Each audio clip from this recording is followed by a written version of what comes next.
In a castle built on blood and duty, one touch is a betrayal.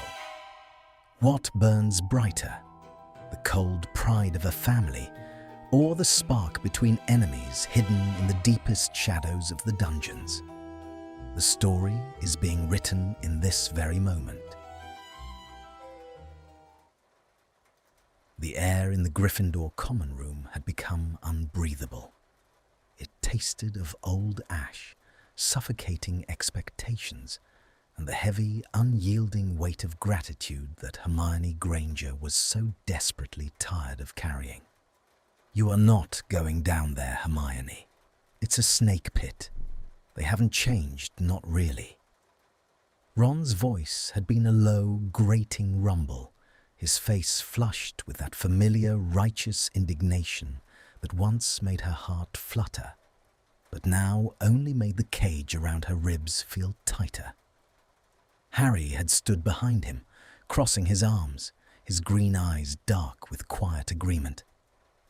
"He's right. We won the war, but that doesn't mean the dungeons are safe. You don't have anything to prove to them.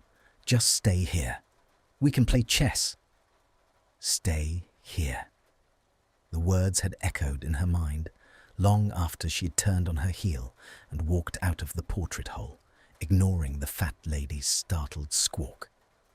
Stay here, in the warm, brightly lit tower, wrapped in red and gold, safely tucked away on the pedestal they had built for the Golden Girl. Be the brains, be the moral compass, be flawless, be careful.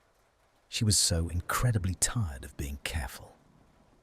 The stone steps of the grand staircase were freezing beneath the thin soles of her black shoes. With every step down into the bowels of the castle, the temperature dropped and the air grew thicker, carrying the scent of damp earth, old magic, and impending rain. It was a Friday night in November of their 8th year, a year that felt less like an education and more like a ghost story they were all forced to live inside.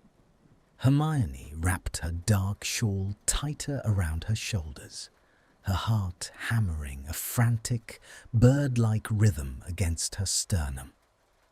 This was madness.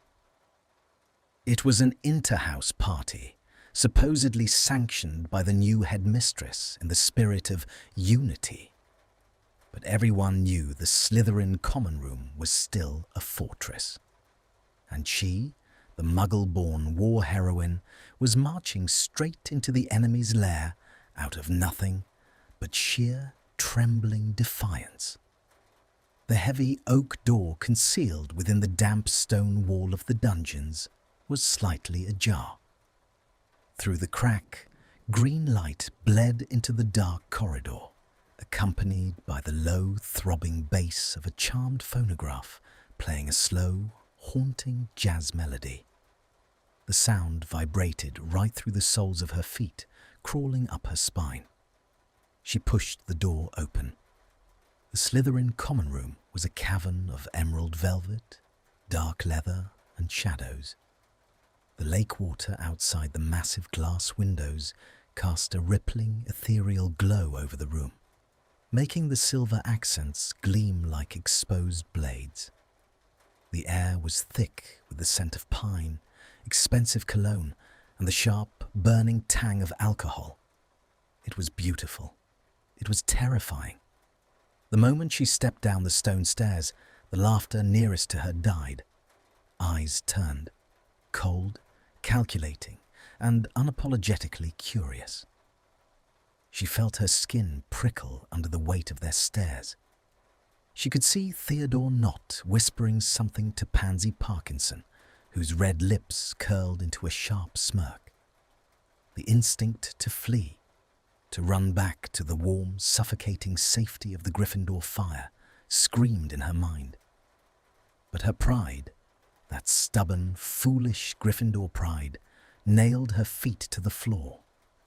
She lifted her chin, her curls cascading wildly over her shoulders, and walked straight toward the makeshift bar set up on a long, dark wood table against the far wall. Her hands were shaking. She needed an anchor. She needed to quiet the deafening voice in her head that sounded exactly like Ron, telling her she didn't belong here. Without looking at the older Slytherin boy serving drinks, she reached out and grabbed a crystal tumbler filled with an amber liquid. Fire whiskey. She had never touched the stuff. It was Ron's drink, Seamus's drink, the boys' loud, boisterous celebration in a glass. For her, there was always pumpkin juice, or perhaps a polite sip of butterbeer. Hermione raised the glass to her lips and tipped it back. The liquid hit the back of her throat like liquid hellfire. She squeezed her eyes shut as the fiery trail burned down her esophagus, her chest convulsing as she fought a sudden, violent cough. Her eyes watered and her breath hitched, but as the burn settled into her stomach, a slow, heavy warmth began to bloom outward. The tight, agonizing knot of anxiety and control that had lived behind her ribs for the last 2 years seemed to loosen, just a fraction. She opened her eyes, gasping softly, the crystal tumbler suddenly feeling heavy in her numb fingers. The music seemed louder now, the bass wrapping around her like a physical touch. The green light blurred the edges of the room, softening the harsh, judgmental faces of the crowd. It was a terrifying, intoxicating loss of control. And then she felt it. It was not a sound, nor a movement. It was a physical weight, a magnetic pull at the back of her neck that made the tiny hairs stand on end. Hermione turned slowly, the warmth of the alcohol buzzing in her veins, and her eyes scanned the shadowed perimeter of the room.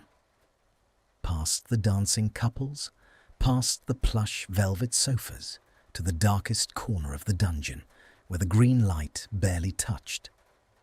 Draco Malfoy was standing there. He was leaning back against a stone pillar, entirely still, a glass of dark wine forgotten in his pale hand. He wore a crisp black shirt, the collar unbuttoned, his silver blonde hair catching the dim light. But it was his eyes that trapped her breathless in her spot. They were locked onto her, slate grey, stormy, and devastatingly intense. There was no sneer playing on his lips, no cruel amusement in his expression. Instead, there was a dark, brooding heat, a heavy, silent accusation. It was as if he was stripping away the defiant Gryffindor armor she wore, seeing straight through to the trembling, exhausted girl underneath who had just chugged fire whiskey like a lifeline. The air between them across the crowded room seemed to thicken, crackling with an invisible electric tension. It was the same tension that had haunted the library for weeks. The silent, loaded glances exchanged over stacks of ancient runes, the sudden, sharp scent of peppermint and parchment whenever he walked past her chair. Hermione's breath grew shallow. She couldn't look away. The room around them, the music, the murmurs, the shifting bodies, melted into an indistinct blur. There was only the freezing silver of his gaze and the sudden, terrifying heat pooling in her stomach. He tilted his head, just barely, his eyes darkening as they dropped to her lips, parted in a silent gasp, before slowly dragging back up to meet her stare. It wasn't a look of hatred. It was hunger. It was ruin. A second wave of the fire whiskey hit her, strong and dizzying. The floor beneath her feet seemed to tilt. She took a step backward, her heel catching on the edge of the thick Persian rug. The glass slipped from her suddenly weak fingers, shattering against the stone floor with a sharp, violent crash that severed the silent tether between them. The music pounded. The room spun, and as the dark edges of the dungeon began to close in on her swimming vision, Hermione realized, with a thrill of absolute terror, that she had no idea how to navigate the storm she had just walked into. The sound of shattering crystal sliced through the heavy, throbbing bass of the jazz music like a well-aimed severing charm. For a fraction of a second, the entire Slytherin common room seemed to freeze. The dancing stopped. The low, velvet-draped murmurs ceased. The only sound left in the cavernous, green-lit space was the dying tinkle of glass shards settling against the cold stone floor, and the frantic, echoing thud of Hermione's own heartbeat drumming against her ribs. The silence was a physical weight, pressing down on her shoulders. She stared blindly at the sparkling wreckage at her feet, a dark amber stain spreading across the intricate threads of the Persian rug. The fire whiskey, the reckless, burning liquid that was currently turning her blood into molten lead and making the edges of her vision swim with a terrifying, hazy softness. Then the whispers began. They slithered through the damp air, sharp and venomous. A high, cruel laugh, Pansy Parkinson undoubtedly, echoed from the leather sofas near the fireplace. The sound grated against Hermione's exposed nerves. She could feel their eyes dissecting her, the Gryffindor princess, the brightest witch of her age. Here she was, standing in the heart of the dungeon, trembling and dropping glasses like a frightened first year who had taken a wrong turn on the way to the Great Hall. A hot, suffocating wave of humiliation crawled up her neck, staining her cheeks a brilliant, flushed red. She needed to apologize. She needed to pull out her wand, cast a quick reparo, and exit the room with her head held high, wrapped in the impenetrable armor of her impeccable dignity. That was what Hermione Granger would do. That was what Harry and Ron expected her to do. But her fingers, usually so deft and precise, felt numb and foreign. She reached for the wand tucked into the pocket of her skirt, but her hand grasped at empty air. The room suddenly pitched to the left. The green lanterns suspended from the ceiling blurred into long, luminescent streaks of sickly light. The fire whiskey, consumed so fast and on an empty stomach completely depleted by stress and skipped dinners, was staging a violent, overwhelming rebellion. The control she had held onto with a white-knuckled grip for the past year was slipping through her fingers like dry sand. "Look at her," a male voice sneered from the shadows, the words slurred with amusement. "The mudblood can't even hold her liquor. Pathetic." The derogatory word, a phantom ache from a scar she fought so hard to ignore, barely registered through the buzzing in her ears. She didn't feel anger. She only felt an overwhelming, crushing need to escape. The air in the room was too thick, filled with the scent of expensive perfumes, dark magic, and the suffocating pressure of 100 judging stares. Hermione took a step back, her heel catching awkwardly on the stone. She stumbled, a pathetic, uncoordinated movement that sent another ripple of cruel laughter through the crowd. She didn't look back at the bar, didn't look at the shattered glass. She just turned blindly toward the darkest part of the room, desperate to find the heavy oak door that led back to the quiet, cool corridors of the castle. The floor beneath her felt like the deck of a ship caught in a storm. She pushed past a knot of eighth-year Slytherins, ignoring their exaggerated scoffs and the way they visibly pulled their robes away from her as if she were carrying a plague. The jazz music swelled again, the bass vibrating right through her bones, making her teeth ache. Her breathing was shallow, erratic gasps that provided no oxygen to her spinning brain. She needed a wall. She needed something solid to lean against before her knees completely gave out. She aimed for a dark, shadowed alcove between two towering pillars of black marble, head down, fighting the nauseating spin of the room. She didn't see the figure stepping out of the shadows until it was entirely too late. Hermione crashed into what felt like a solid wall of ice and iron. The impact knocked the remaining breath from her lungs in a sharp gasp. She rebounded, her center of gravity entirely lost, the floor rushing up to meet her. But she didn't fall. Two large, incredibly strong hands clamped down on her upper arms like steel vices, halting her descent with a jarring halt. The grip was bruising, unforgiving, and shockingly hot against her cold skin. A sharp, familiar scent invaded her senses, cutting through the sickening sweetness of the party.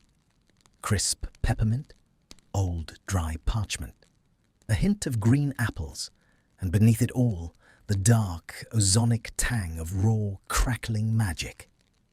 Hermione's head snapped up, her untamed curls whipping across her flushed face.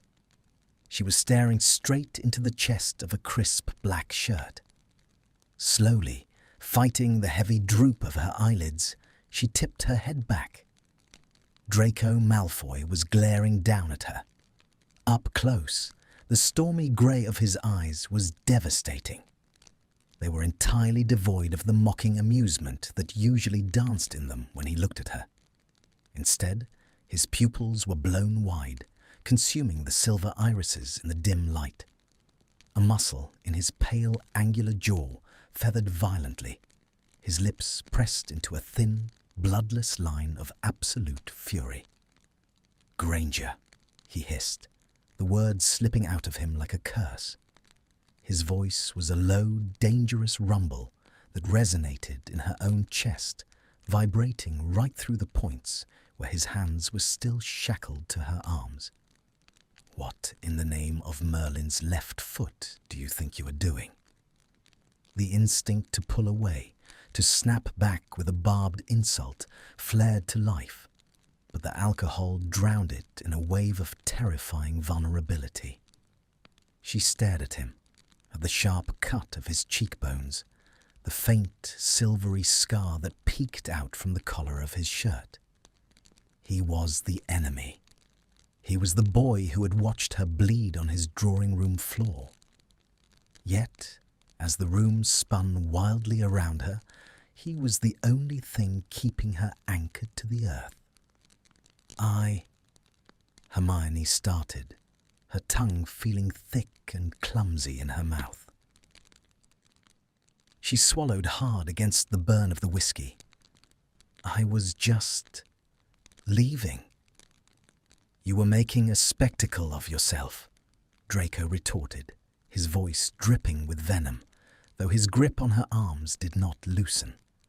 In fact, his long fingers seemed to dig deeper into the fabric of her sleeves, his thumbs resting dangerously close to the pulse, beating frantically at her inner elbows. "Drinking fire whiskey like a reckless Gryffindor idiot. Did Potter and the Weasel finally let you off your leash, only for you to come down here and embarrass yourself?" The words were designed to hurt, to push her away, a classic Malfoy defense mechanism. It was the emotional repulsion, the cold wall of ice he always erected when the air between them grew too charged. Hermione's eyes filled with sudden, unshed tears, a mortifying betrayal of her inebriated state. The fight drained out of her, leaving behind a hollow, aching exhaustion. "Let me go, Malfoy," she whispered, her voice cracking. It lacked the usual fire, the usual venom. It just sounded broken. "Just let me go. I can't breathe." Draco froze. the venomous retort dying on his lips. He looked at her, truly looked at her. He saw the unnatural flush of her cheeks, the glassy, unfocused sheen of her usually sharp brown eyes, the slight tremor in her bottom lip that she was desperately trying to control. She looked small. She looked entirely, tragically out of her depth. He glanced over her head. The music was still playing, but he could see Not and Zabini leaning against the bar, watching them with predatory interest. He could see Pansy whispering to Greengrass, their eyes locked on Hermione's swaying form. The lions had sent their princess into the snake pit, and the snakes were just waiting for her to collapse so they could pick her apart. A sudden, violent surge of possessive anger flared in Draco's chest. It was an irrational, terrifying emotion that he immediately tried to bury beneath a layer of cold indifference. It wasn't that he cared. He just couldn't stand the noise. He couldn't stand the pathetic display ruining the atmosphere of his common room. That was what he told himself. "You're an absolute menace, Granger," he muttered, his jaw clenched so tight it ached. Before Hermione could process his words, his grip shifted. He released her left arm, only to slide his right hand down her sleeve, his long, cold fingers wrapping securely around her small, trembling wrist. The point of contact sent a jolt of electricity shooting straight up her arm, snapping through the haze of the alcohol. What are you doing?" she gasped, stumbling forward as he suddenly turned, using his grip to pull her along with him. "Saving you from making a bigger fool of yourself," Draco growled, not looking back. "Keep your head down and your mouth shut." He didn't pull her toward the center of the room, and he didn't pull her toward the main exit where the crowd was thickest. Instead, he dragged her deeper into the shadows, toward a narrow, concealed archway hidden behind a heavy velvet tapestry that led deeper into the labyrinth of the dungeon corridors. Hermione tried to pull her wrist back, a weak, reflexive motion of repulsion. "I don't need your help. Let me go." "If I let you go right now, you'll end up face first in the fireplace, and I refuse to deal with the smell of burning Gryffindor hair," he snapped, his voice a low vibration in the dark. He pushed the heavy tapestry aside and pulled her through the archway. The sudden shift in atmosphere was jarring.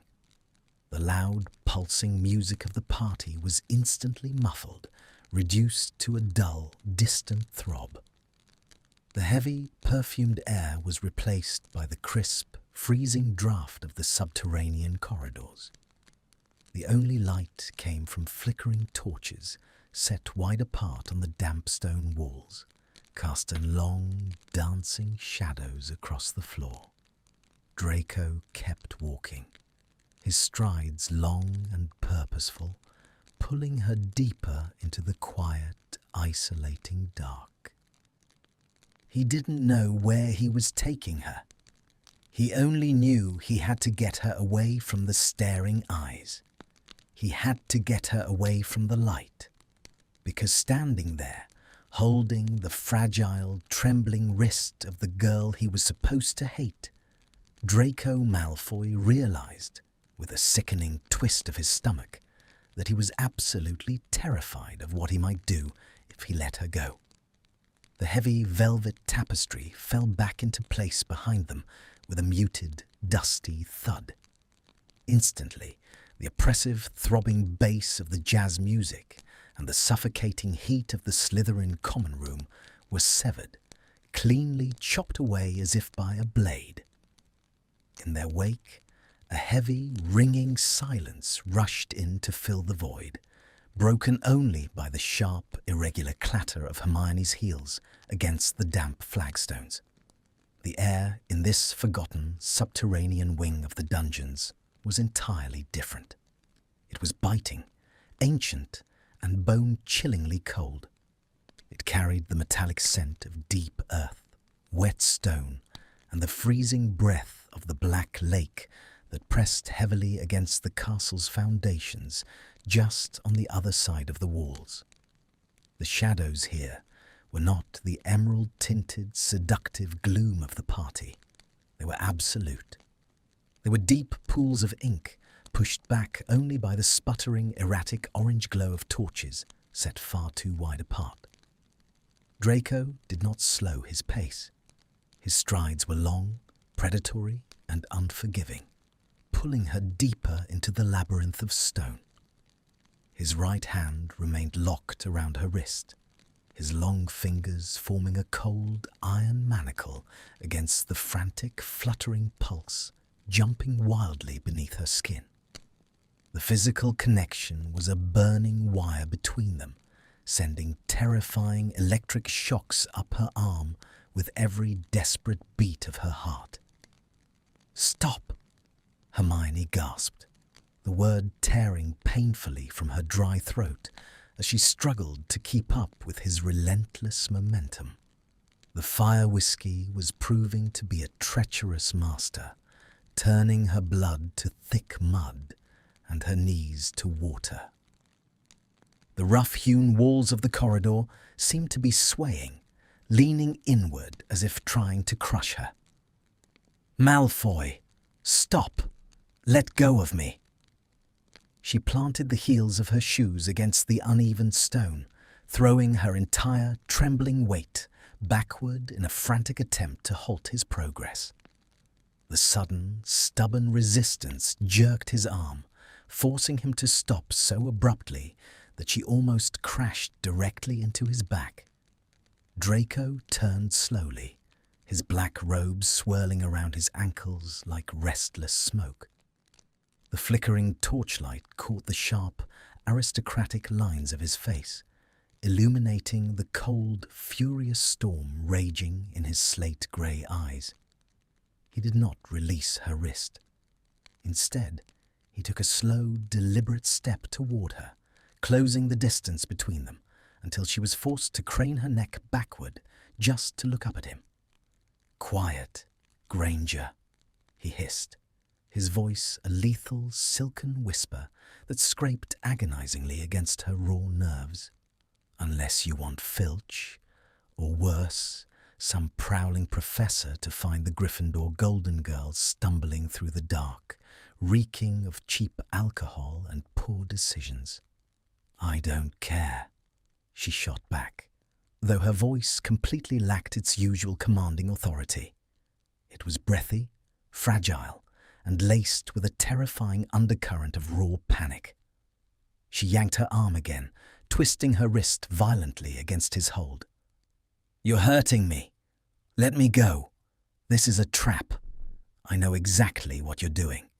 You're going to humiliate me somewhere else, away from the crowds where no one can stop you." The accusation hung in the freezing air between them, heavy and jagged.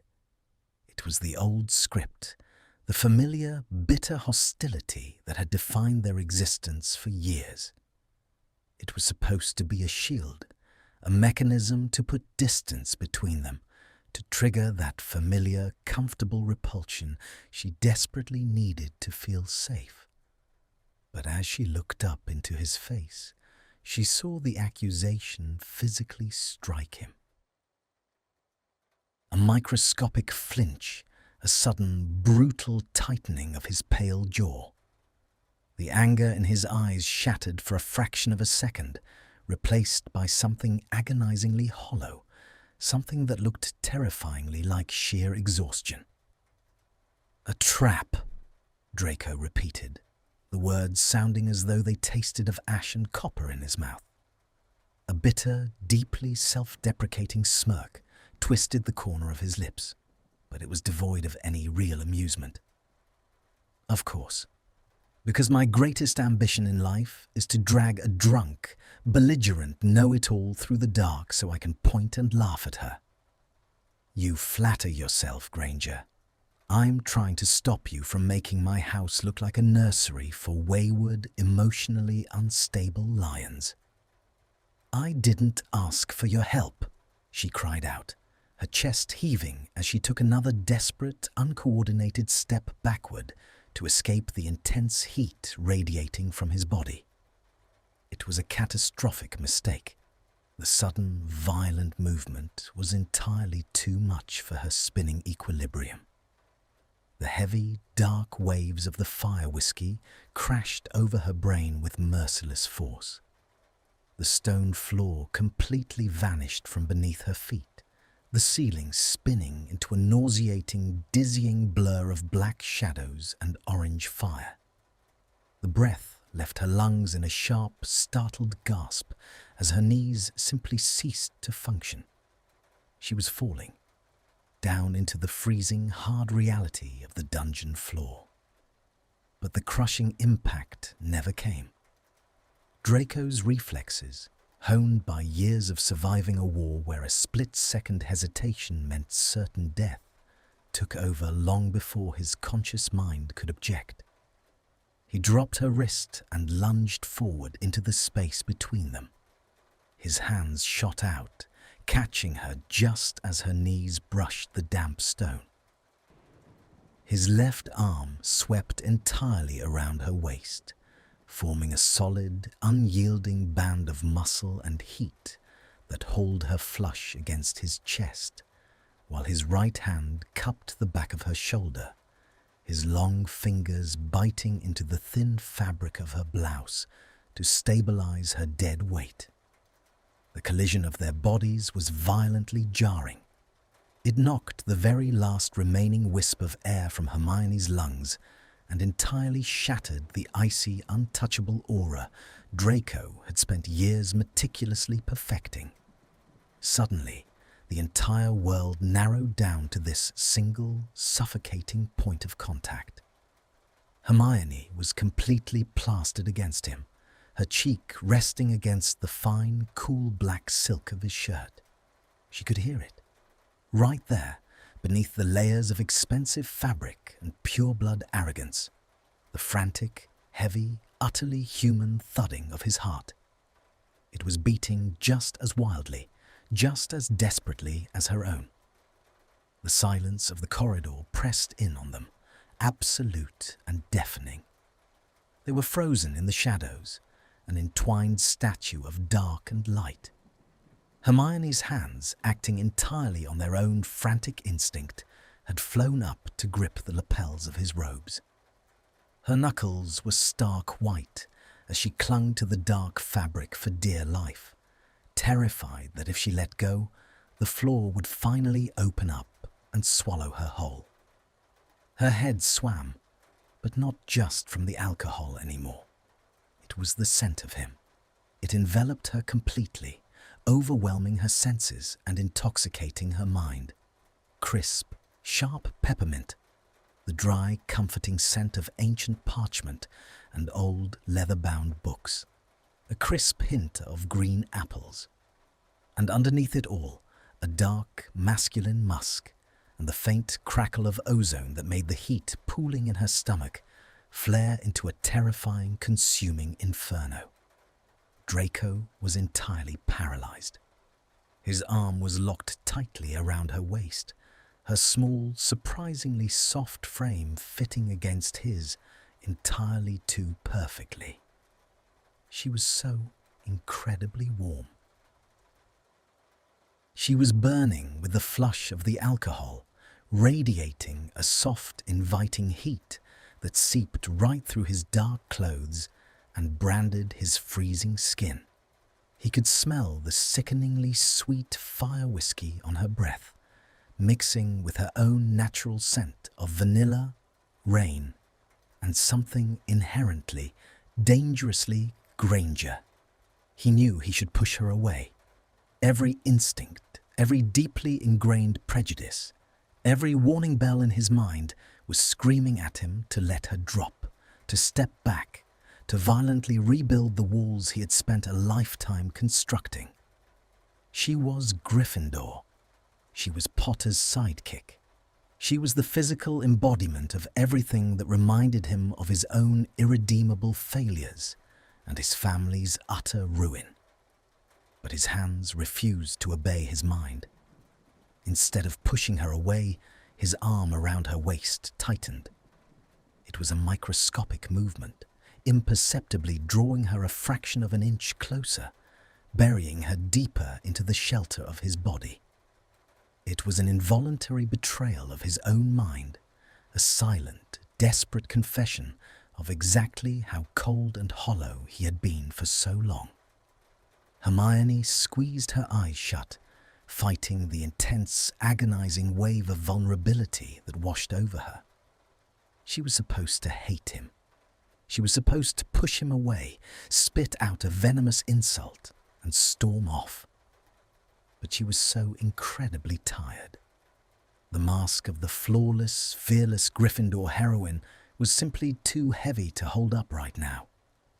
And here, in the dark, hidden from Ron's suffocating expectations and Harry's constant protection, wrapped in the arms of the enemy, she felt entirely, inexplicably safe. Slowly, hesitantly, as if moving through deep water, she tilted her head back, her chin brushing against the solid plane of his chest.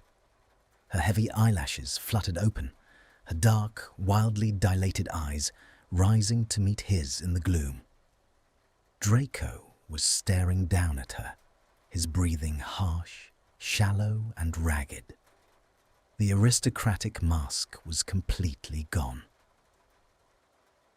The cruel smirk, the cold indifference, the arrogant sneer, all of it had melted away, leaving behind a boy who looked just as broken, just as exhausted, and just as utterly terrified as she felt. His gaze dropped slowly from her eyes down to her lips, his silver eyes darkening as they traced the soft, parted curve of them in the dim, flickering torchlight.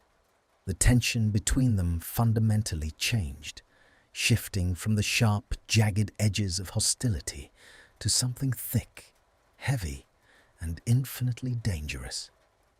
It was a physical weight pressing against their chests, making the oxygen in the corridor far too thin to breathe. He didn't move away. She didn't let go of his robes. For a long, suspended eternity, they simply existed in the dark, trapped in a silent, terrifying realization. The line between "can't stand it" and "can't help but think" had just been irrevocably, hopelessly blurred, and as they stood tangled together in the shadows, neither of them knew how to step back from the edge. The fragile, suspended eternity was violently shattered by a sound that echoed like a gunshot through the silent subterranean corridor. It was the unmistakable, rhythmic scuff-drag of a heavy boot against stone, accompanied by the low, wheezing cough of Argus Filch. The sound sliced through the heavy, intoxicating tension that had paralyzed them both. Draco's head snapped toward the end of the dark hallway, his silver eyes wide and instantly alert, the instinct of a hunted animal taking complete possession of his features. The faint, sickly yellow glow of an approaching oil lantern began to bleed against the far wall, stretching the shadows into long, skeletal fingers that reached toward them. Panic, cold and sharp, finally pierced through the heavy, sluggish haze of the fire whiskey clouding Hermione's mind. If she was caught here, intoxicated far past curfew and tangled in the arms of Draco Malfoy, the scandal would be catastrophic. It wouldn't just be detention. It would be the absolute, crushing disappointment in the eyes of McGonagall, the furious, self-righteous lectures from Ron, the quiet, pitying concern from Harry. The flawless pedestal they had all forced her to stand upon would crumble into dust. She opened her mouth to gasp, to step away, to run blindly into the dark, but before a single sound could escape her throat, Draco moved. With terrifying speed and ruthless efficiency, his hand flew up from her waist, his large, cold palm clamping firmly over her mouth. At the exact same moment, his other arm wrapped securely around her shoulders, completely lifting her off her feet. He didn't hesitate. He spun them around and backed violently into a narrow, near-invisible alcove carved deep into the stone wall.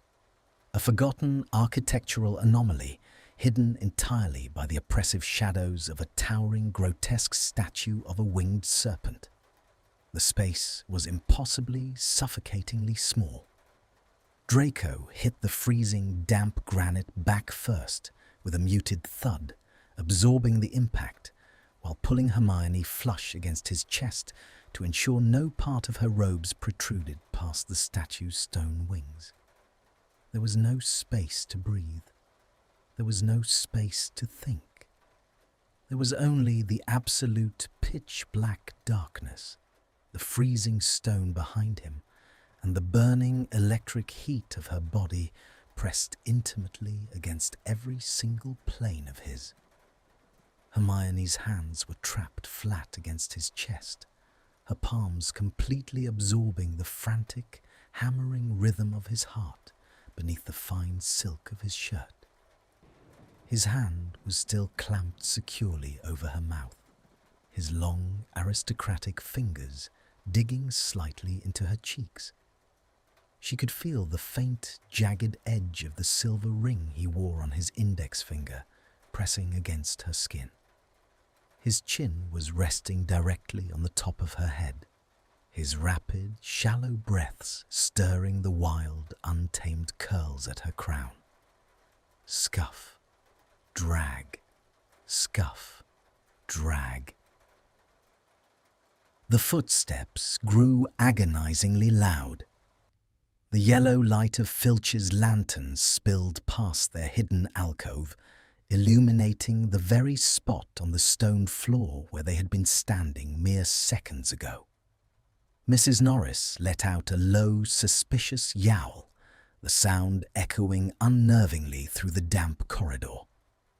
Hermione stopped breathing.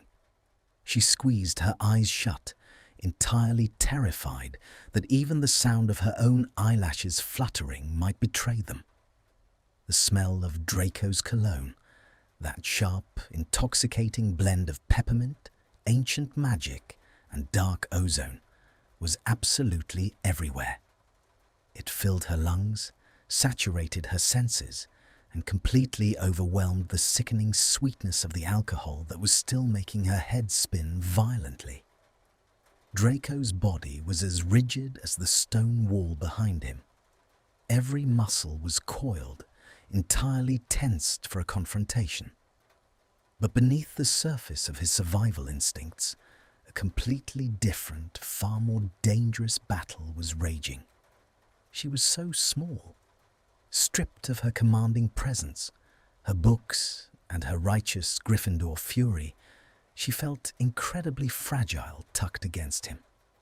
He could feel the slight, uncontrollable tremors racking her frame, vibrating right through his own chest. He was holding the brightest witch of her age, the golden war heroine, the girl whose agonizing screams still woke him in the dead of night, drenched in a cold sweat of irredeemable guilt. He was supposed to be repulsed by this proximity. He was supposed to feel disgusted. Instead, a dark, possessive warmth began to uncoil in the very pit of his stomach. A treacherous, terrifying voice in the deepest recesses of his ruined mind whispered how perfectly she fit against him in the dark. The torturous minutes dragged by like thick, frozen molasses. Finally, the light began to fade. The scuff drag slowly retreated down the intersecting corridor, swallowed by the labyrinthine depths of the dungeons, until absolute ringing silence reclaimed the space. They were safe. The threat had passed, yet neither of them moved. Draco slowly, agonizingly, lowered his hand from her mouth.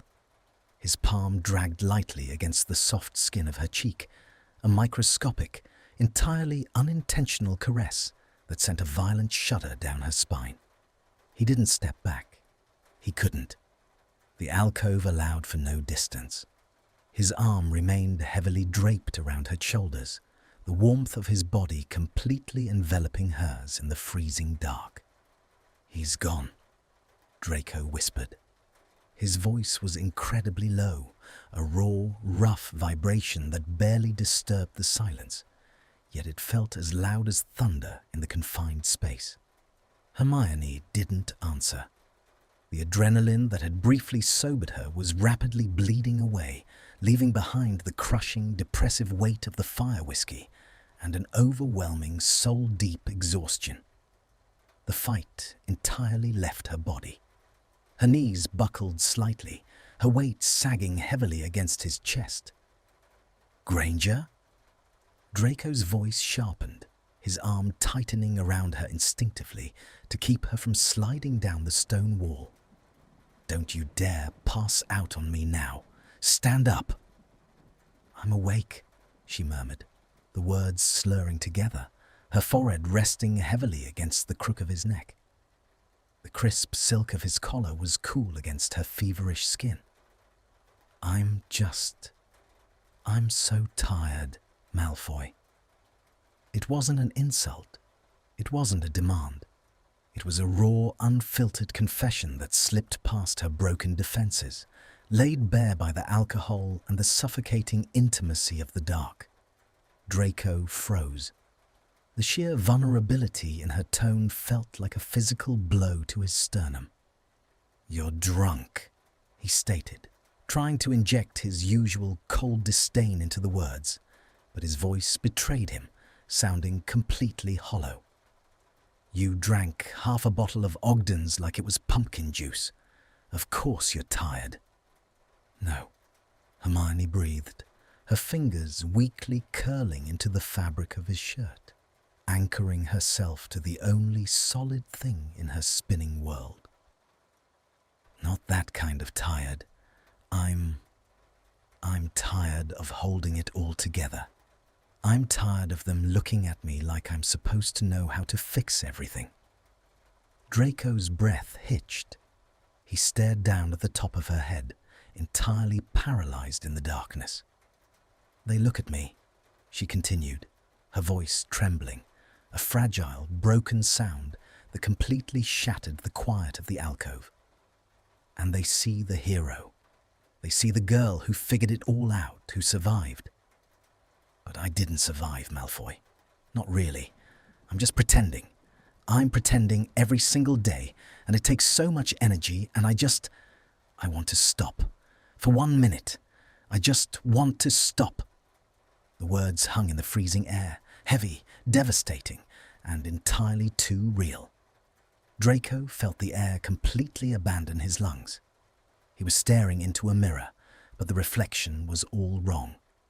This was Hermione Granger. She was the victor. She was the light. She was supposed to be whole, untouchable, and perfectly healed. But hearing her fracture, feeling her literally crumble against him in the dark, stripped away the very last illusion he had about the aftermath of the war. They were all ruined. The lions just hid it behind their gold and red banners, while the snakes drowned in it down in the dark. A heavy, suffocating wave of guilt crashed over him, tasting of ash and old blood. He was part of the reason she was broken. He had watched it happen. The dark mark on his left forearm pulsed with a phantom, sickening heat, a permanent reminder of exactly what he was. A monster, a coward.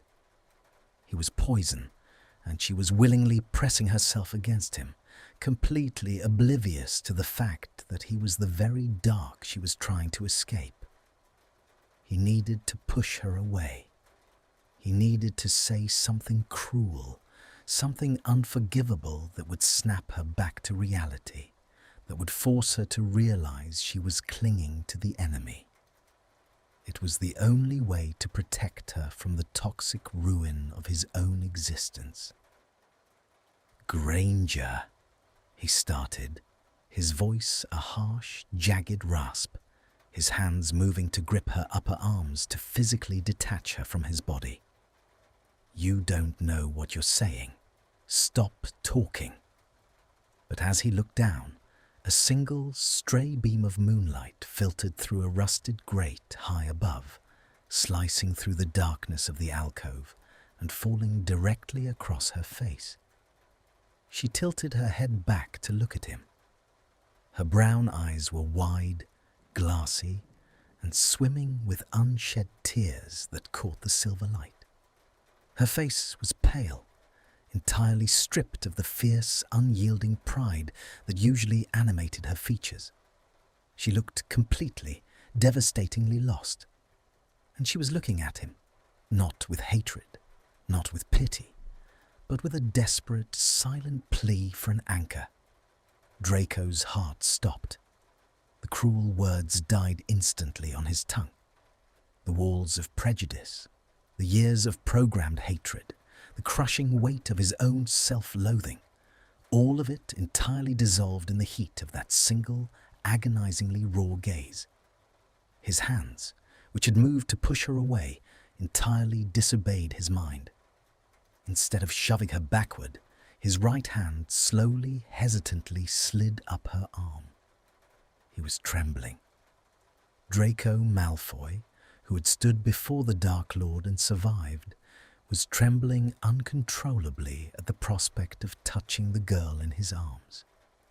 His fingers reached her shoulder, tracing the column of her neck, before coming to rest against the side of her face. Hermione gasped softly, a tiny, fractured sound, as the cool, slightly calloused pads of his fingers brushed against her burning cheek. The touch was impossibly gentle.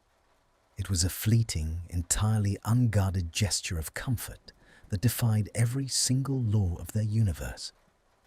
Draco's thumb brushed slowly across her cheekbone, catching a single silent tear just as it slipped from her lashes.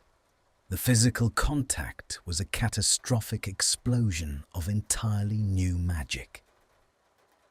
It wasn't the violent, crackling energy of a hex, but something far deeper, older, and infinitely more dangerous.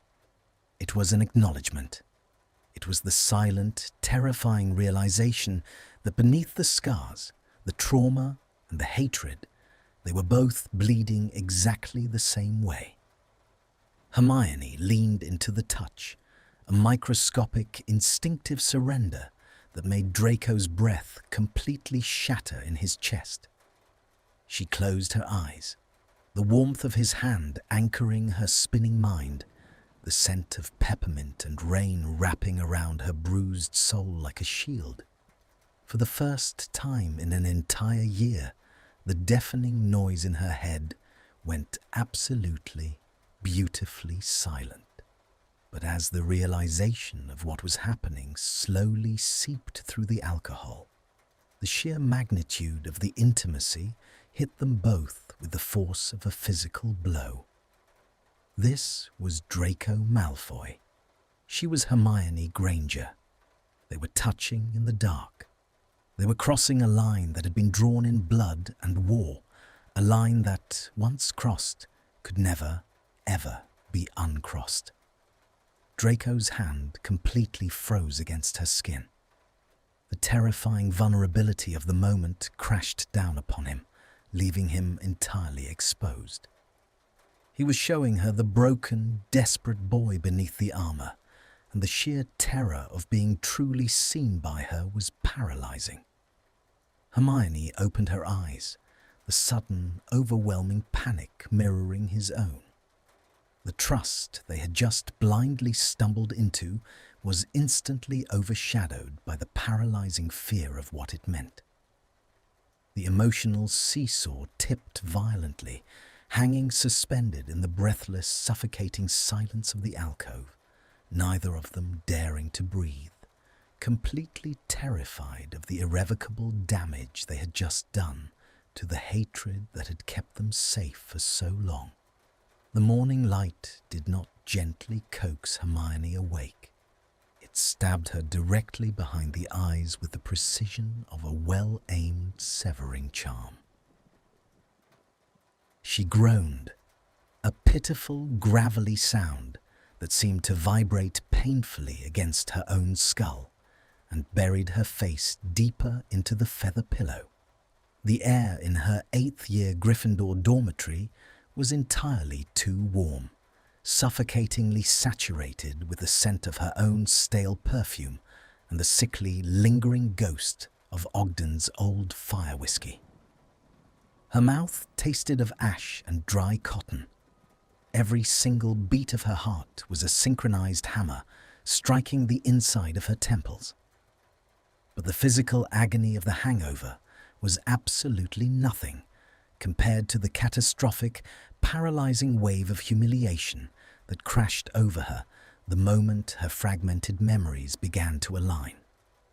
She opened her eyes. The heavy, gold-fringed crimson canopy of her four-poster bed loomed above her like a velvet cage. She was in her own bed. She was wearing her own oversized sleep shirt.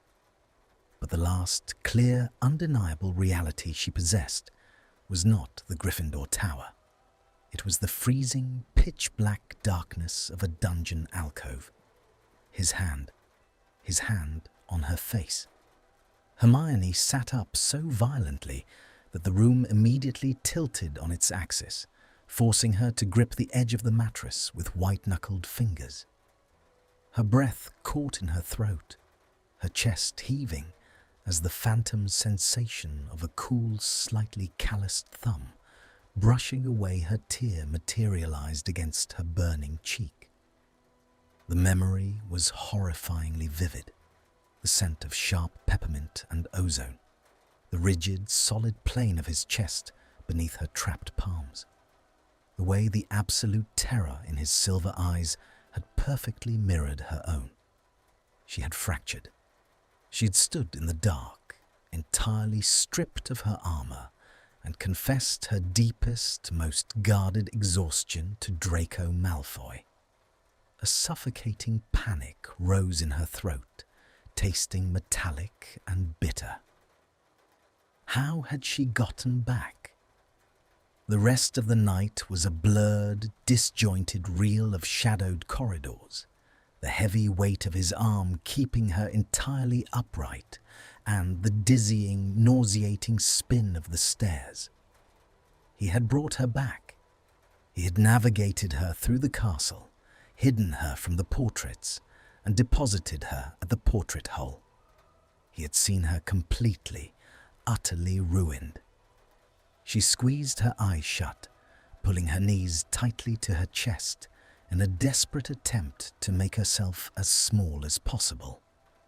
The vulnerability made her physically sick. She was Hermione Granger. She was the immovable pillar of strength. She did not unravel in the arms of a former Death Eater just because the world felt too heavy. The very idea that he held that secret, that he had witnessed the Golden Girl crumble into a pathetic, weeping mess, was intolerable. She needed her walls back. She needed them instantly, thicker and higher than ever before. She had to eradicate whatever terrifying, fragile shift had occurred in that alcove. It was a mistake, a drunken, hysterical anomaly born of exhaustion and adrenaline. It meant absolutely nothing. For 2 entirely torturous days, Hermione successfully avoided him. She hid behind towering stacks of arithmancy charts, offered Harry and Ron tight, clipped smiles, and agreed completely when Ron smugly declared that her early return from the party was proof that the snakes were still venomous.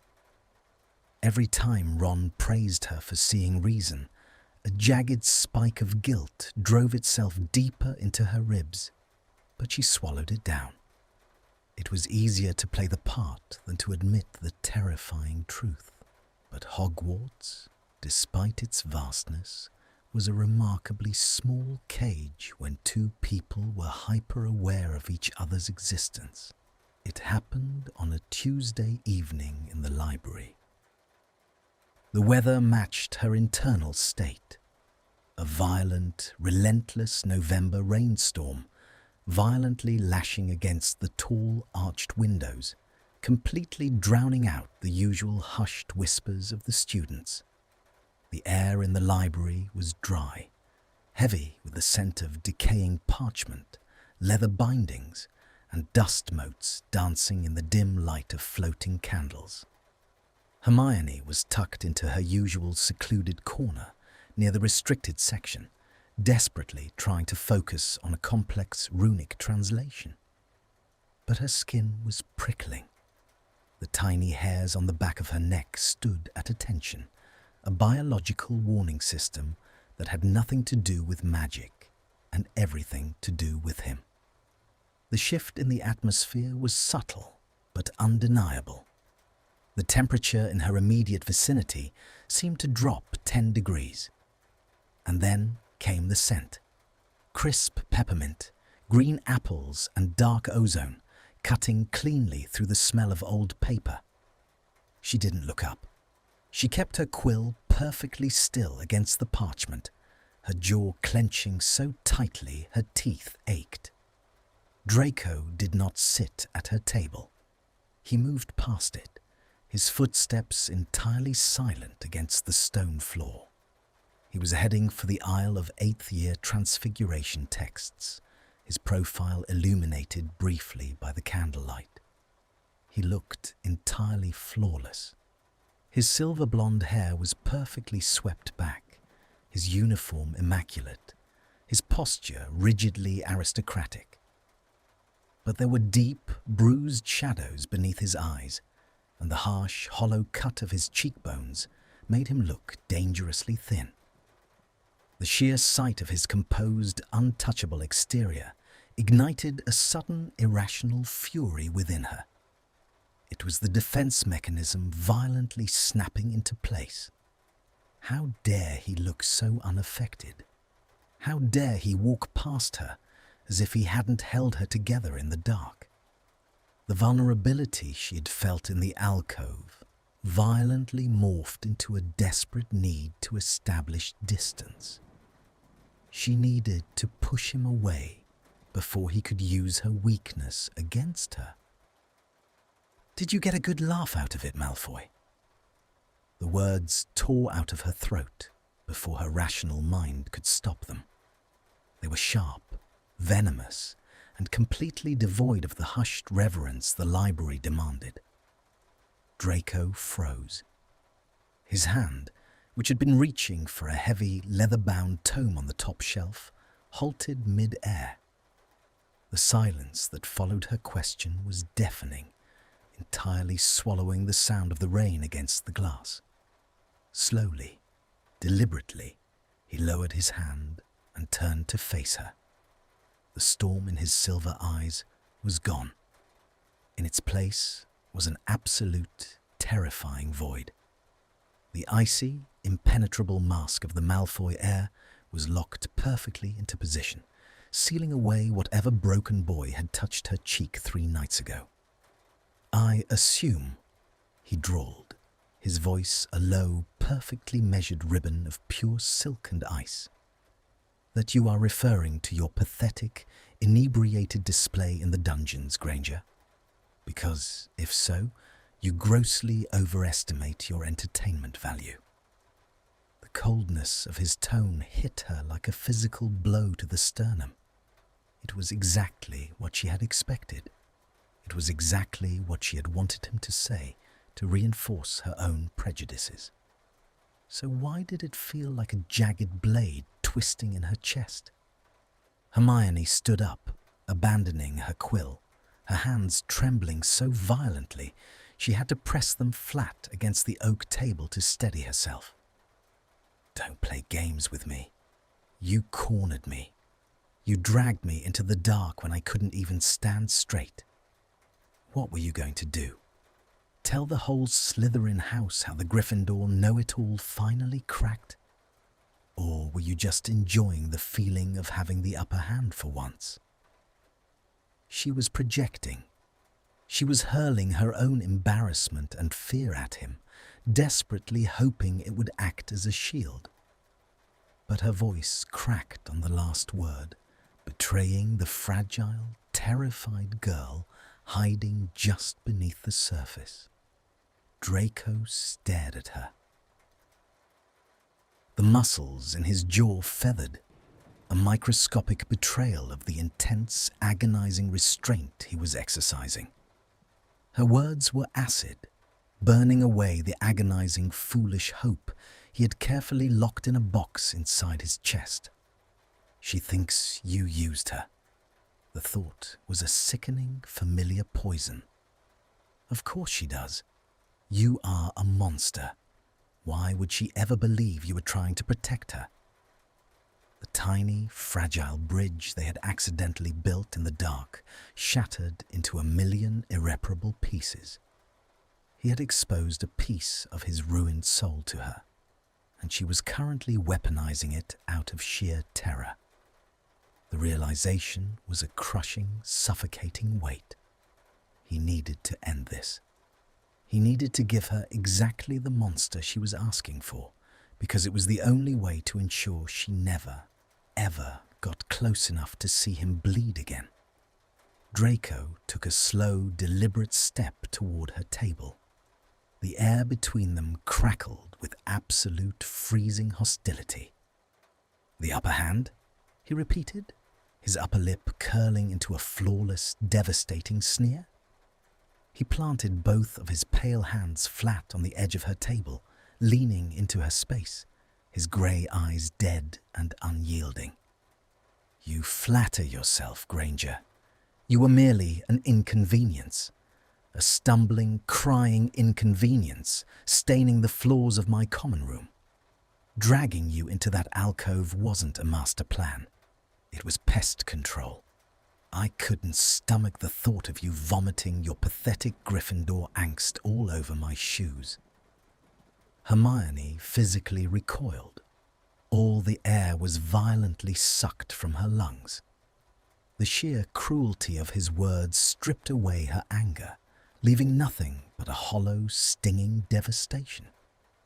"So," Draco continued, his voice dropping to a harsh, freezing whisper that sliced right to her marrow. "You can keep your tragic little breakdowns to yourself. Next time you decide to drown your saintly sorrows in fire whiskey, do us all a favor and pass out in your own tower. I have zero interest in playing savior to a mud, to a lion who can't handle her own shadows." He caught himself just before the slur slipped out, the microscopic hesitation the only crack in his armor. But the damage was entirely done. He straightened up abruptly, breaking the agonizing proximity. He didn't look at her again. He turned on his heel, his black robes billowing sharply behind him, and walked away into the maze of bookshelves, disappearing into the shadows of the library. Hermione stood completely paralyzed at the table, the scent of peppermint fading into the dusty air, replaced by the bitter, suffocating reality of their hatred. The emotional seesaw had slammed down violently on the side of repulsion, leaving her entirely isolated, shivering, and profoundly, terrifyingly cold. The library encounter left a hollow, ringing silence in Hermione's life that no amount of studying could fill. For the next 3 days, the castle felt like a labyrinth of ghosts. The rain had turned into a relentless, freezing sleet that hammered against the stone walls of Hogwarts, mirroring the icy barrier that had solidified between the Gryffindor Tower and the dungeons. Hermione moved through her classes like an automaton. She sat between Harry and Ron, listening to their boisterous plans for the upcoming Quidditch match, their laughter grating against her ears like jagged glass. They were so certain of the world, of who was good, who was bad, and where the lines were drawn. "You've been quiet, Hermione," Harry said softly as they walked toward the great hall for dinner. He adjusted his glasses, his green eyes searching hers with that intuitive, quiet concern that usually made her feel seen. "Is it the newts? You're ahead on everything already." "Just tired, Harry," she managed, the lie tasting like copper on her tongue. "The weather is depressing." Ron snorted, throwing an arm around her shoulders and pulling her into a suffocating one-sided hug. "It's that Slytherin party. Told you it was a bad idea. Probably picked up some dark gloom just by breathing the same air as Malfoy and his lot. Forget them. We're safe up here." Safe. The word felt like a mockery. She remembered the safety of the dark alcove, the way Draco's heartbeat had been the only steady thing in a spinning world. She remembered the gentle touch of his thumb, a gesture so entirely at odds with the monster he claimed to be in the library. Every time she closed her eyes, she saw the void in his grey gaze as he called her an inconvenience. The doubt began to fester in her mind, a slow-growing vine that choked her certainty. Had he been lying in the dark, or was he lying in the library? She knew Draco Malfoy was a master of masks, but she had seen the fracture. She had felt the tremor in his hands. The can't stand it was warring violently with the can't help but think. She hated his arrogance, his cruelty, and the way he retreated into his pure blood shell the moment things became real. But she couldn't stop thinking about the hollow look in his eyes when he thought she wasn't looking. She couldn't stop thinking about how they were both drowning in the same post-war wreckage, just in different ways. On Thursday night, the pressure became unbearable. Hermione found herself wandering the corridors long after the rest of the Gryffindors had settled into their dormitories. She didn't have a destination, but her feet seemed to have a memory of their own, leading her toward the quieter, higher reaches of the castle, where the air was thin and the shadows were long. She saw him near the entrance to the owlery. Draco was standing by a narrow slit in the stone wall, staring out at the storm-lashed grounds. He wasn't wearing his school robes. He was in a simple black sweater, his hands shoved deep into his pockets. He looked smaller like this, less like a Malfoy heir and more like a boy who was simply lost. Hermione stopped 10 paces away. Her heart began to race, a frantic, rhythmic thudding that she could feel in her fingertips. She should turn around. She should walk back to the tower and never speak to him again. That was the logical choice. That was the choice that would keep her world intact. But she took a step forward, then another. Draco didn't turn, but his shoulders stiffened. The air between them instantly charged, the familiar scent of peppermint and rain-soaked stones swirling around them. "Following me now, Granger," he drawled, but the bite was missing. His voice sounded weary, drained of the vitriol he had spat at her in the library. "Is the library not large enough for your ego?" "Why did you do it?" she asked, her voice steady despite the trembling in her knees. She didn't waste time with pleasantries. She didn't care about the rules anymore. "In the library? Why did you say those things?" Draco finally turned. The moonlight, pale and watery through the clouds, caught the sharp line of his jaw. "I told you. You were an inconvenience." "Liar," Hermione whispered, stepping closer into the circle of his scent. "You were protecting yourself. You were so terrified that I saw you, really saw you, that you had to burn the bridge before I could cross it." Draco's eyes flashed with a sudden, violent spark of emotion. He took a step toward her, his face inches from hers. The proximity was staggering. She could see the faint silver ring around his pupils, the way his breath hitched in the cold air. "And what if I was?" he hissed, his voice a jagged rasp. "What do you want from me, Hermione? An apology? A confession? You're the hero.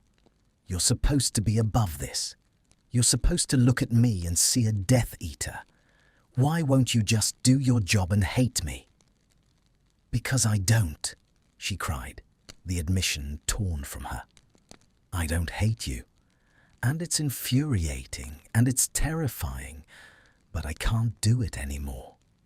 The honesty of her words seemed to physically stagger him. Draco's expression crumbled, the mask of indifference shattering into 1,000 jagged pieces. He reached out, his hand hovering near her arm, his fingers twitching as if he wanted to grab her and push her away at the same time. "You should," he breathed, his voice breaking. "I am poison, Granger. I am ruin. If you stay near me, you'll only end up breaking further." "Maybe I'm already broken," she countered, her voice dropping to a whisper.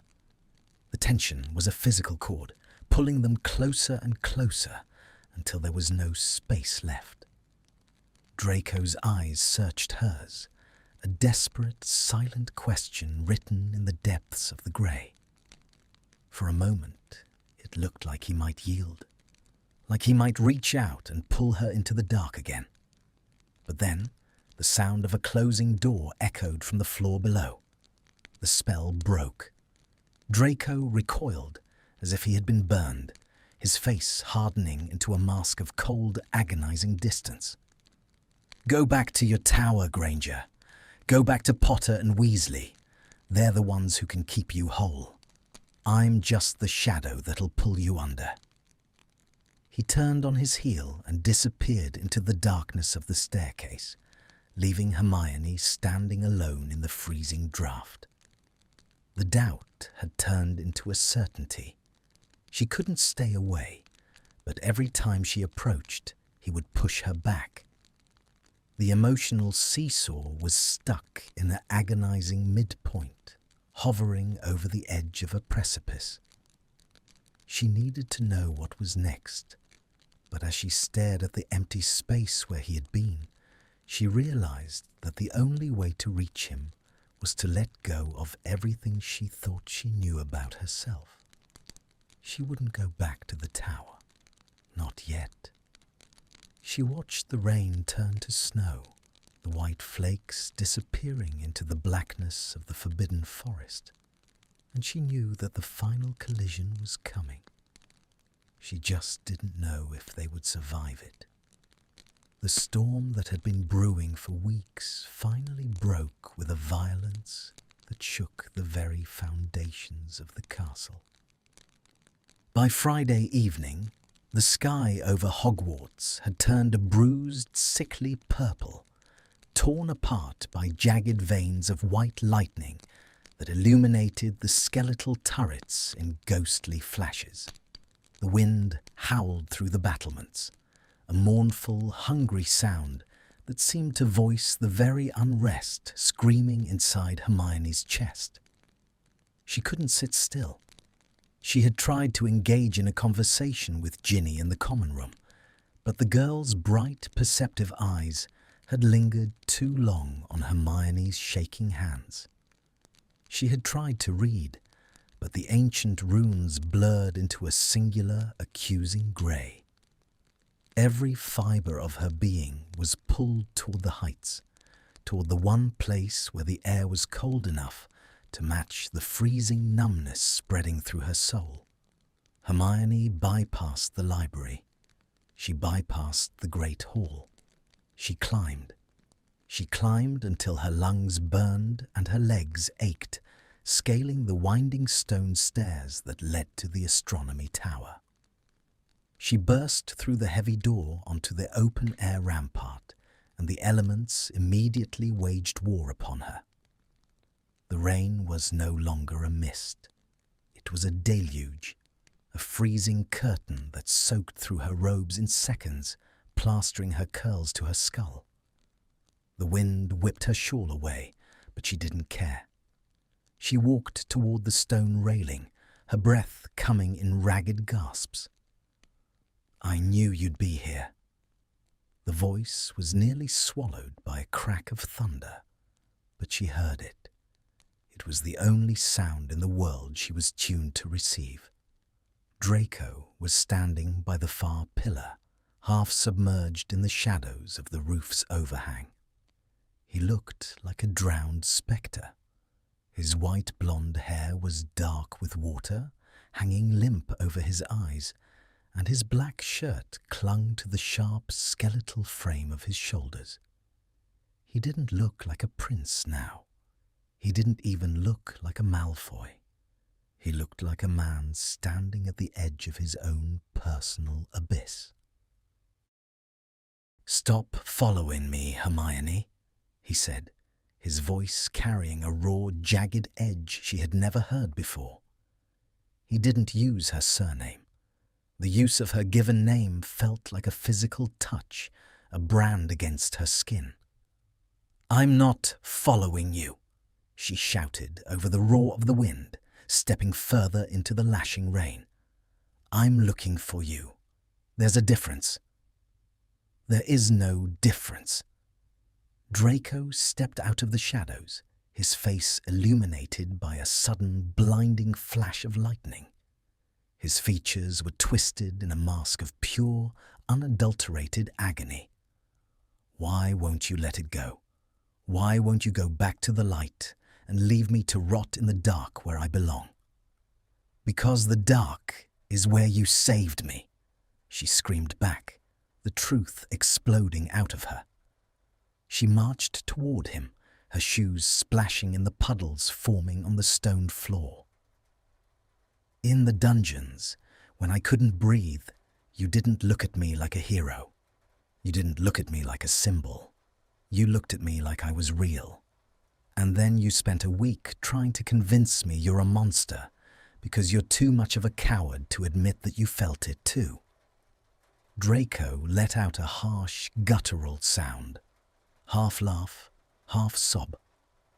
He closed the distance between them in 3 violent strides, grabbing her upper arms and shaking her slightly.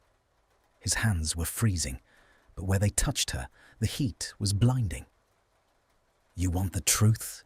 he hissed, his face inches from hers, the rain dripping from the tip of his nose onto her lips. "The truth is that I think about you every waking second of my miserable life. The truth is that the scent of vanilla and old books is the only thing that keeps the nightmares away. The truth is that I am so far gone, so utterly destroyed by the sight of you, that I would burn this entire world down just to have one more minute in that alcove." The confession was a violent eruption, a betrayal of years of restraint. His grip on her arms tightened, his knuckles white. "But I can't have you," he continued, his voice breaking into a whisper that was more painful than the scream. "I am marked, Hermione. Look at it." He released one of her arms and violently shoved the sleeve of his left arm up, exposing the faded, ugly skull and serpent etched into his skin. "I am the villain in your story. I am the boy who let them into your home. I am the reason you have scars. If I touch you, I stain you. And I won't do it. I won't let my rot touch your gold." "It's not gold, Draco." Hermione grabbed his left arm, her fingers wrapping firmly over the dark mark, defying its power. "It's just skin. It's just me. I'm not a prize to be kept clean. I'm a person, and I'm broken, and I'm telling you that I don't care about the stains." The emotional seesaw reached its zenith, hanging in the balance between his self-loathing and her desperate, raw need. The rain hammered down, a chaotic symphony around them, but the space between their bodies was a vacuum of intense, agonizing silence. "You're a fool," Draco breathed, but the fire was gone from his eyes, replaced by a devastating, hopeless surrender. He reached out, his hand trembling as it hovered near her wet cheek. "You are the brightest, most beautiful fool I have ever known." "Then let me be a fool," she whispered, her eyes searching his, pleading for him to finally stop fighting the inevitable. Draco's gaze dropped to her mouth, his pupils blown so wide his eyes looked like black pits of desire. The repulsion was gone. The coldness had melted. There was only the heat, the tension, and the terrifying, beautiful realization that the world outside this tower no longer mattered. Slowly, as if moving through deep, heavy water, he tilted his head. He didn't move away when she leaned in. He didn't pull back when her breath fanned across his lips. The internal conflict that had defined their 8th year, the can't stand it versus the can't help but think, collapsed into a singular, undeniable truth. He didn't speak. He didn't sneer. He simply closed the final inch. When his lips finally met hers, the world didn't just stop. It vanished. The taste of rain, salt, and desperation crashed over them. It wasn't a gentle kiss. It was a collision. It was the sound of 2 stars crashing together in the dark, a violent, beautiful release of all the words they had never said and all the touches they had denied themselves.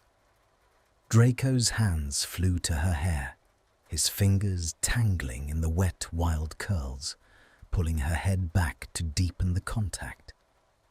He kissed her like a man dying of thirst, with a raw, possessive hunger that made Hermione's knees buckle. She clung to the front of his soaked shirt, her fingers bunching the fabric, pulling him closer until there was no air left between them. The rain continued to fall, the lightning continued to strike, but in the center of the storm, they had found the only peace they had ever known. It was a betrayal of their pasts, a danger to their futures, and the most honest thing either of them had ever done. As they stood there, locked together against the stone pillar, the "I need to know what's next" was no longer a question of if, but how. They had crossed the line, and as the cold wind swirled around them, the only thing that mattered was the heat of the fire they had finally dared to light. The taste of him was a revelation of salt, rain, and a deep, underlying sweetness that Hermione felt in her very marrow. It was the taste of the forbidden, of 1,000 unspoken apologies, and a decade of suppressed longing. Draco's hands, previously so hesitant, were now frantic, mapping the line of her jaw and the curve of her neck, as if he were memorizing her in the dark. He pulled her flush against him, his body a solid, trembling anchor against the gale, and Hermione realized with a jolt of clarity that she had never truly been held until this moment. When they finally broke apart for air, their foreheads remained pressed together, their breaths coming in synchronized, ragged gasps that clouded in the freezing night air. The rain continued its relentless assault, but the chill no longer reached her. "You have no idea," Draco whispered, his voice a broken rasp against her lips. "You have no idea how long I have wanted to destroy us both like this."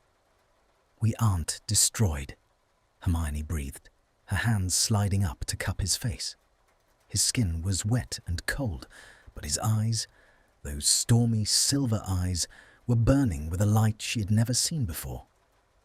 We're just finally honest." Draco let out a shaky, self-deprecating laugh, his eyes closing as he leaned into her touch. "Honest? Is that what we're calling it? To everyone else, this is treason. To your friends, I'm the snake that finally bit the hand that tried to heal it. They'll hate you for this, Hermione. They'll look at you and see me." "Let them look," she said, her voice growing stronger, a spark of her old Gryffindor fire returning, but tempered now by a new, quiet certainty. "I've spent my whole life being what they wanted me to be. I've been the brain, the hero, the perfect student. I'm tired of being a symbol. If loving a villain is what it takes to be human, then I'll take the stain." The word loving hung in the air, more electric than the lightning striking the peaks of the forbidden forest. Draco's eyes snapped open, a flicker of terror crossing his features, followed by an overwhelming, soul-deep vulnerability. He looked at her as if she were a miracle he didn't believe he was allowed to witness. Without a word, he captured her lips again. This kiss was different, slow, tentative and achingly tender. It was a question and an answer all at once. Only thing he had left, himself.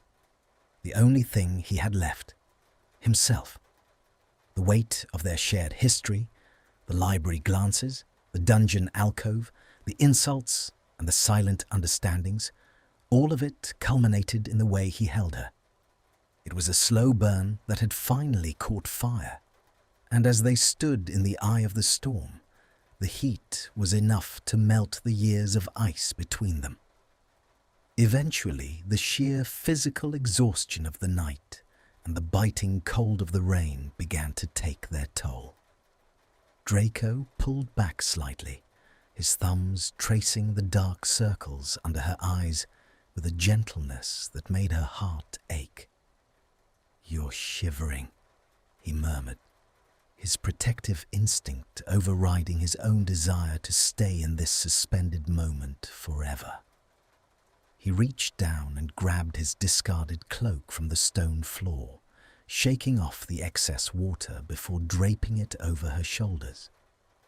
The fabric was heavy and smelled of him, wrapping her in a cocoon of peppermint and safety.